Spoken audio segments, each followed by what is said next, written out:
No doubt everybody remembers this guy, number 1, James Stewart. He is the number 1 athlete in our sport right now. There's nobody out there that can touch him. James Stewart takes the win! Anaheim went great. He won there. Went to Phoenix, he was feeling good, everything was clicking. You can prepare for 6 months. 6 months to do what you have to do, and it can be taken away in 2 seconds. Stewart is down! Down hard. This could be a huge moment in the championship. I had a chance to look at the MRI, and the bone is broken. The worst bone you can actually break in a wrist. It needs surgery. My season was done. The rookie is the champ! Now James has a whole new focus, is to take back his number 1 plate. It can take 3 months to 6 months, or you can be done for life. Those few short weeks turned into a few long months. There's a possibility that he's going to race a 2010 outdoor, but the doctor hasn't released him yet. Hopefully he's going to call with some good news. Got released. When I finally got that call from the doctors, it was like, the first thing I thought about was like, okay, I need to get home, I need to start riding. We need to still focus on the last 4 outdoors at least. If he does the last 4 outdoors, he's got to prove that, hey, I am your number 1 guy, I still got it. He's a racer, and he wants to race.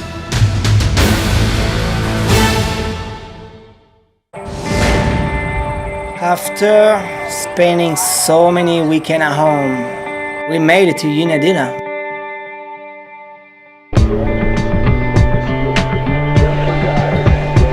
I can tell you one thing, like when I showed up at that race, it was gnarly. Like we had so many people at the truck, like the vibe, like people showed up.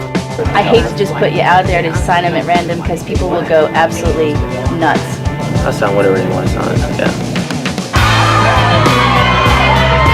And like to me, like I was pumped because it was like welcome back. Like I got embraced to come back and all that. And I think probably the most warmth I felt than any other race I probably ever went to. I couldn't be more excited to have him back at the races. It's been so long. Hopefully the weekend goes the way everyone plans it to be, and it's right back where we left off. My earliest memory as a child is me on a motorcycle. We were poor, and my parents sacrificed everything to steer me into motocross. We found Florida property in the middle of the ghetto, getting bigger with every race I won, and I won a lot. Today, I'm the most famous racer in the world, the fastest man on the planet, and the first African-American champion in my sport. But last year, I was knocked out of the season due to a serious injury and had to watch my number 1 plate get taken away. This summer, I'm preparing myself to win back my championship. I'm James Stewart, but some call me Bubba.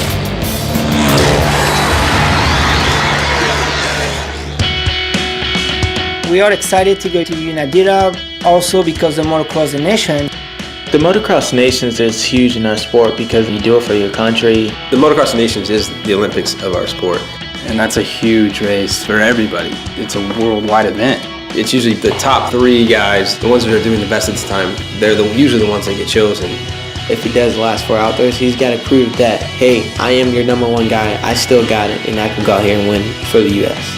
That's what he's got to prove for the last 4. I've always been the captain of the team, which is awesome, but I've never won it as the individual, and this I'm going to. And then before I even raced Unadilla, before I even went out on the track, they announced the team. With a very special announcement from the American Motorcyclists Association. And unless I was not hearing correctly, my name wasn't on it. It's hard for him to, take a deep breath and swallow on that one, Leading up to Unadilla, not only did I want to get back out there and race, I was told that if I showed up at the last 4 races, which I was already planning on doing, that I would at least have a chance to ride for the Motocross Nations team. There's a plan to the whole thing, and you find out in a weekend that this master plan that we've been dreaming up isn't going to happen, so it's a letdown for everybody. I was bummed because at the end of the day, I feel like I want to earn my spot.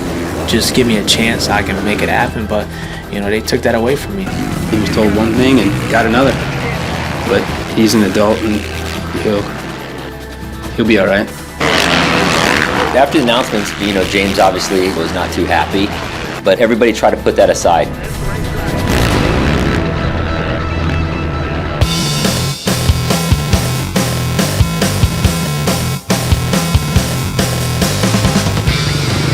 No, she's a rock star. Both practices I had the fastest lap time. The guy can be off, 8 months in between a race and come out here the first one to be the fastest guy. No better place to talk to than, legendary coursing in a deal. So glad to have fun today. I just feel pretty decent, and we'll see what happens.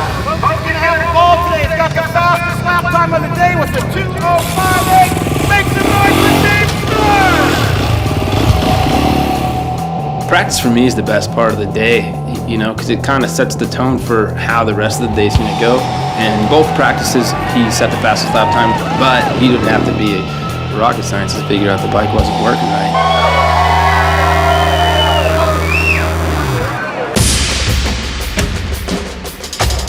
Can you talk and walk at the same time? Yeah. I just want to find out how much time you've had to prepare with James. I know we haven't had much time for testing for outdoors. Yeah. We've actually only tested 3 days. Wow. If you got 3-4 days of testing, and if you can come away with one day, just one day, that everything was absolutely perfect, it's great. We're a little bit behind the 8 ball trying to catch up and doing all your testing on the West Coast, then coming to the East Coast. First thing, the track's deeper and you run into a balance, all the things that you do have trouble with. But when you apply it to something that, raised the bar to a different level, well, all that just went out the window. So after practice, we all kind of came in, and I'm just man, something's not right. I couldn't really hit my lines right, and I was making, some mistakes. I just felt like I was riding way too hard. It seems like the whole bike was really rigid the whole time, the whole package.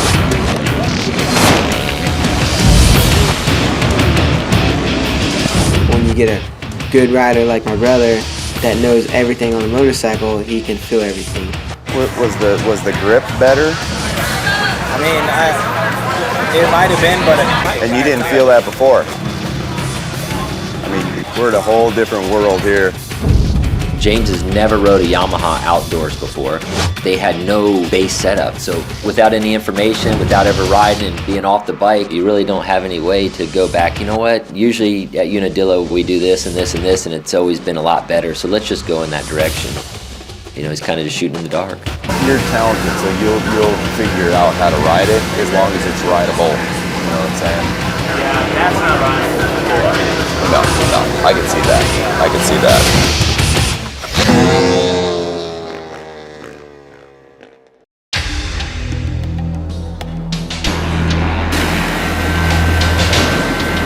After the second practice, I got the fastest lap time, and it was just man, something's not right. I couldn't really hit my lines right. I felt like I was overriding. Just on the track, even with my handlebars, and I just was never comfortable. I mean, to go out there and do what you did, it's huge, and just stay within what's comfortable for you. Don't push those sketchy seconds at all. The whole focus of that race was to not have any expectations, to go out there and just have fun and let whatever happen happen. Hey, we're just here to go through the motions, get the bike kind of set up, get you comfortable back on the track. That's the most important thing. But the bummer is when you're James Stewart, if you're not dominating, everybody's like, oh my gosh, what's wrong with him? What happened? So it's a tough deal for him. Do your thing. If you be there a little before 12:20, you're good. That's in 8 minutes. At this point, I'm just waiting. I haven't raced in all that long, so I don't really know where I'm gonna be. I want to go there and win, but also I want to go safe. I'm kind of worried about how's the bike gonna react, how physically how I'm gonna do. So I just remember sitting in the chair about to pass out, just because it was so much going on.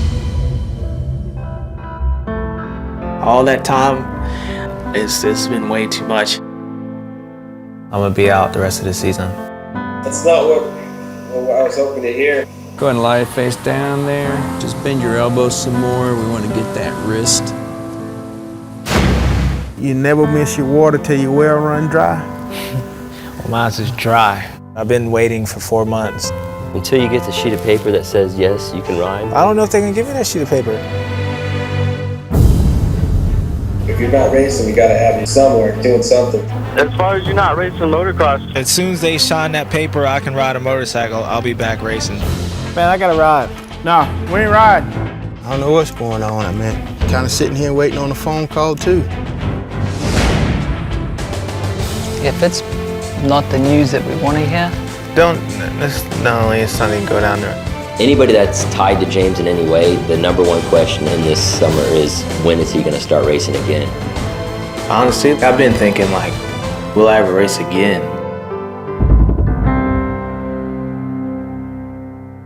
All that, oh, we're going racing.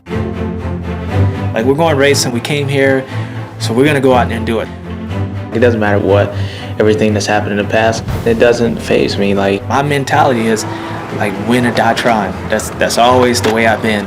And so I don't need luck to win. Like, I'm gonna make my own luck. I don't care what anybody says. You can practice, you can test, but nothing is as good as racing to know where your bike is and how your body is. You can't duplicate that practicing or testing. And that's why James wanted to go race. I'm a little nervous in the gate, but I'm trying to play it cool. Like, it's no big deal. I was kept telling myself, like, just have fun, have fun. Then my stomach drops, and then my mind, I'm like, all right, James, let's get it done.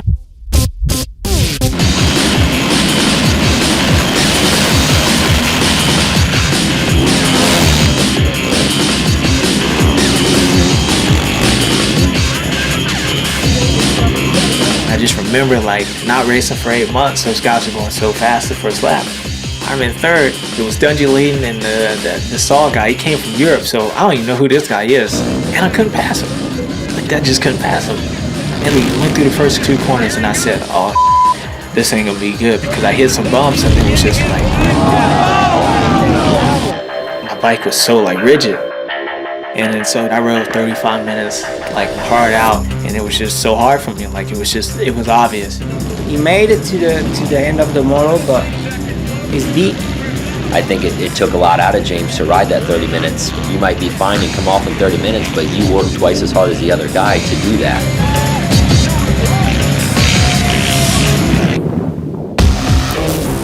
Hey, you rode great. I know you want to win everything, but you rode awesome. You looked awesome. A month into this thing, and you're back here doing this. That's awesome, dude.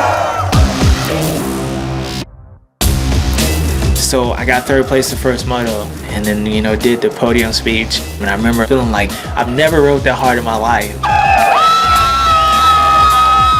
Go back to the pits, and then you take off the happy face, like, hey, I got third place. Like, look, we got another motor to go. I got to do this again. And I knew I couldn't do it again.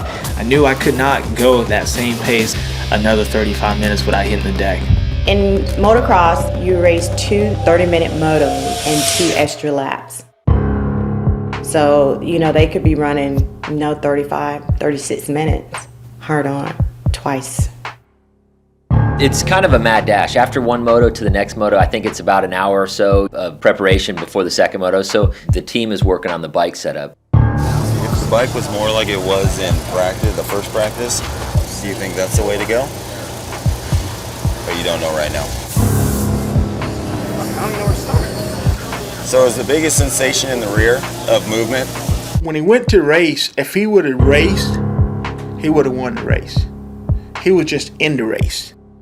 I think a lot of things happened in between the first and second moto, like a lot of reality checks. I think a reality check for me was like, I probably should have prepared better. I think the bike setup could have been a lot better. And I think me and Eldon's program, it didn't work. When we should have been riding, we was riding bicycles. When we should have been doing this, we was doing that. So I think out of all those combinations in between those motos, we had nothing left. He doesn't want to go out and settle for second whatsoever. He's going to go out there, he's going to put it all on the line. But he's got to make sure that he gets his head together before he tries to go out there and try to race. You went to the line, you wasn't thinking about leaving the gate. You had a lot of other things on your mind. Moto number 2, a much worse start for Stewart this time. He was just out there in La La Land. Things weren't gelling for him, and he had to make a decision. Your bike is all over the place, and You're thinking about all those things. It's like the smart thing, you pull off the racetrack and you walk away from that place. When he pulled off, it was huge. I was watching the race with Big James, and he said he'd never seen his kid quit. I can really tell how James is going to do before he ever go to the start line. I knew Unadilla wasn't going to go great. I knew it. I wasted so much energy that first moto, and then like the second one, like I didn't have anything to like Just flat. yeah to go, and then I'm like losing the front end, just like making mistakes. It's quick. For you to be back there is quick. You knew that coming in. It's just like what the am I doing here? I think him pulling off showed that he's matured, because I think James Stewart a few years ago, he would have just pinned it. You know, probably wouldn't end up on his head, and then we'd be right back where we were at Phoenix. The only thing I could say is he didn't have another moto in you. The bike's not set up great. It's wasting energy that way. I understand. I really do. I understand, but it's just the way I am. Yeah, I know. You're wired that way. That's who James Stewart is, and that's why you're great. That's why I won't ever happen again. What do you think? I mean, are we going to see James Stewart back in the next 3 races? This was a test, and I'm sure it didn't quite go as well as he hoped.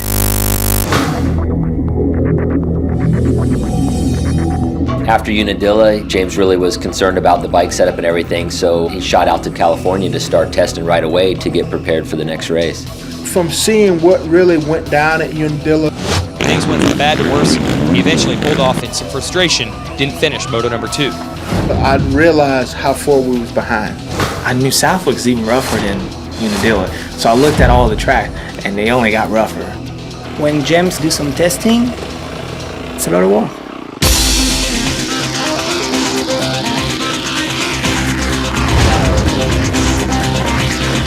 They go from suspension to triple clamps to linkage. So many things that change on the bike. I want to try that motor. The original game plan was like just kind of get your geometry sorted out today. It's going, but it's not moving in the process that I would like to see it move, or I know it can move. Do you think that we'll get off track by trying to keep going down this road? They thought that they could come up with a good outdoor setup pretty easy, but it started to be a little bit more than what they expected. Yeah, it just doesn't feel as stable. I didn't realize how bad you had it. We went back testing, and you know, it was still like I felt like we were still trying to rush. I mean, maybe this one felt like a little lower. Does it ever feel like too low? And it just, everything started running in the back of my mind. Like I instantly started thinking like something's got to change.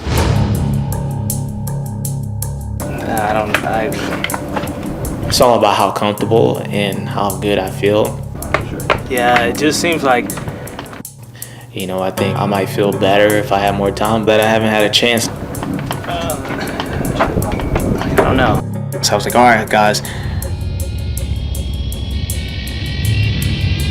we got to pull out of racing. Like we can't go racing like this. We can't do it. Like we can't race. Why even send the truck and spend the money to go there when, you know, we're not exactly where we want to be? Round 2 in the outdoors wasn't in the cards for him. Now he's a mature adult. He's just coming off an injury. He made the smart decision and said, look I got nothing to gain. I'm not in the points. I'm not comfortable. I'm not happy right now. I think when he explained that to everybody understood. I mean, what are you going to say? You should have rode it in the ground and took chances and got hurt. We're not on the bike. We don't feel it. We don't know. If you're not comfortable and you make the decision, nobody can fight you on it.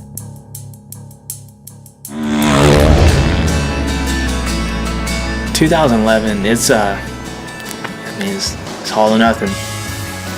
At this point in my career, I can't go downhill any farther than I already am. The whole destinations thing went wrong on me, and then I get beat at my last race against the guy that I'm like supposed to overcome. So there's a lot of things in my mind that says, where can we go right at? Like, where can we make the team better? And the way I look at it, it's up to me. He wants to start making decisions, and he wants to be proactive and start taking control of himself and his own career. I had these great sponsors, Samuel and Yamaha and Red Bull, and basically I kind of went in there and just said, hey, like, what do you guys need? Where do you can see our team being better? And find out why we don't do outdoors. Like, tell me why we don't do it. So I got a lot of answers out of those meetings, and I know why a lot of things didn't happen. I know why a lot of things did. Maybe in the next season or something like that I can let you in, but this season I can't let you into this stuff. But the meetings went great. James came to me like he did with all of his other sponsors and told me he had some changes in his program, and I was pretty surprised to hear. When I hired Eldon, dude, I learned so much, and that guy was good for me at that time. But the way I was brought up was riding 100 laps a day. This whole cycling thing got carried away. I've been telling him, it's like, son, you haven't been riding enough to make yourself crispy on the motorcycle. Eldon's a great trainer, but Johnny O'Mara's a bad dude. Dude, I was champion, remember? Do you think I forgot everything? Johnny O'Mara is he's a legend in our sport. He's won championships back in the 80s when he was the top guy. Johnny knows he's been there and done it at James's level, so he's definitely solidified his place in motocross, and he's a great mentor. Johnny O'Mara, they call him AKA the O Show. I call myself the Bro Show. Kind of get it? It doesn't matter how good you are. You have to be motocross tough, and the guy that rides the most is always the champion. I can sense it in James that this means the world to him, and I think just with our combination of desire and dedication, and that we'll get him back on top. I'm really confident on it. Next year is a big year for me, and it's make or break. Either I turn the road and go the other way and probably quit racing, or I go back to being a champion.